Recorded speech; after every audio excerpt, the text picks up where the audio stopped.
आजको हाम्रो यात्रा रहेको छ माधेफाँट टु कञ्चना देउराली। आज चाहिँ हाम्रो गेम रहेको छ तिहार विशेष। मेरो ब्लग आज धेरै पछि यहाँ माधेफाँटबाट सुरु हुँदैछ। हाम्रो खेलाडीहरू यता पुरा तम तयार भइरहेछ, आउने क्रम जारी छ। हाम्रो खेलाडीहरू यता छ है। यो चाहिँ ढक्क माधेफाँटको चोकबाट मैले सुरु गरेको छु। कतिजना आइसक्यो, कोही आउने बाँकी छ। यो चाहिँ हाम्रो चोक हो। सबले सब्सक्राइब गर्नुपर्ने हुन्छ, देखि जति सबले जबरजस्ती भयो पनि गर्नुपर्ने हुन्छ। के छ उपाध्यक्षज्यू, विशेष धन्यवाद दिनुपर्ने हुन्छ उहाँ हामीलाई यस गेममा जानको लागि रु 5000 र खेलाडीहरूलाई चना अन्डा साथै हामीलाई गेममा जानको लागि हामीलाई गाडी पनि व्यवस्था गरिदिनु भएको छ। त्यसको लागि हामीले धेरै धेरै धन्यवाद दिनुपर्ने हुन्छ। अब लगभग हामी जाने तयारीमा छौँ। 9:15बाट भनेको थियो। अब हाम्रो सुरु चाहिँ ट्याक्सी कति बजी हुन्छ थाहा छैन। ट्याक्सी हाम्रो गेम पनि आज दुईटै टिमको आधै के हुन्छ। अहिले 12-1 बजीतिरसम्म थाहा भइसकेछ। हाम्रो अध्यक्षज्यू हुनुहुन्छ, नयाँ अध्यक्षज्यू सरोज श्रेष्ठ र प्रदीप न्यौपानेबाट एक बाक्स के अरे केरा। हामीले एकदम धेरै धेरै धन्यवाद दिनुपर्ने हुन्छ।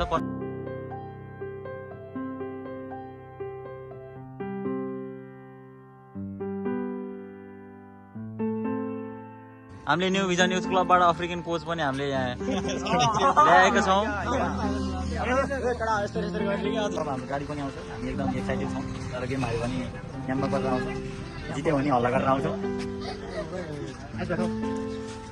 माधेफाँटमा यस्तो पनि रहेको छ एउटा बाँदर।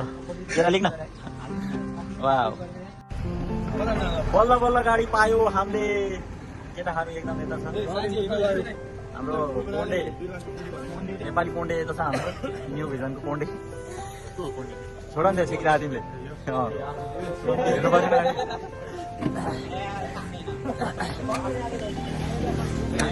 अब होला जस्तो छ।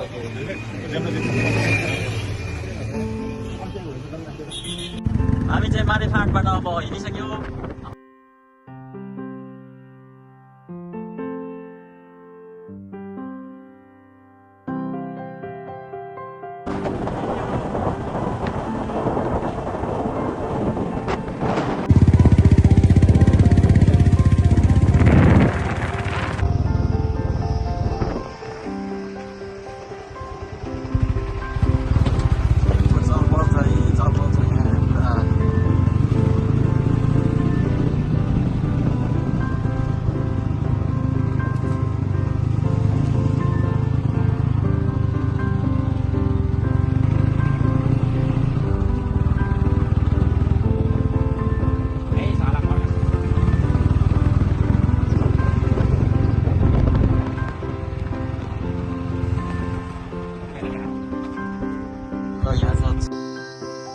मैले मेरो अपोनेन्ट टिमसँग भेटिसकेँ। अब हाम्रै आफ्नै भाइहरू परेछ। भाइ हो, सबै भाइहरू छ। अब अहिले भिड्नुपर्छ भाइहरू।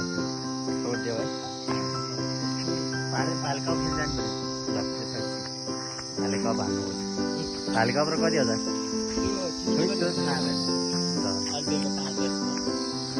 कहिले चाहिँ भोलि र पर्छ होइन। ठिक छ, भालेकप पनि आउनुपर्छ चकमके ग्राउन्डमा हामी। ल फाइनली हामीले यतिले जितिसक्यो। अब हाम्रो बिटीको गेम हुँदैछ।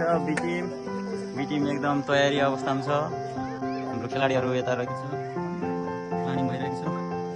हाम्रो यो कञ्चना देउरालीको ग्राउन्ड यस्तो रहेको छ। टोलीहरू यता छ।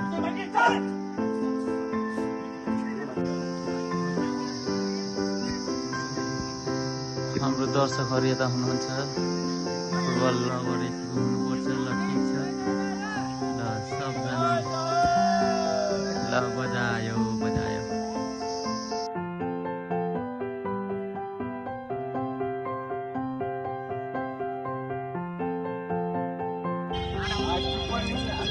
हाम्रो जेएनजीहरूको हाफ टाइम भएको छ। अब 0-0 भएको छ।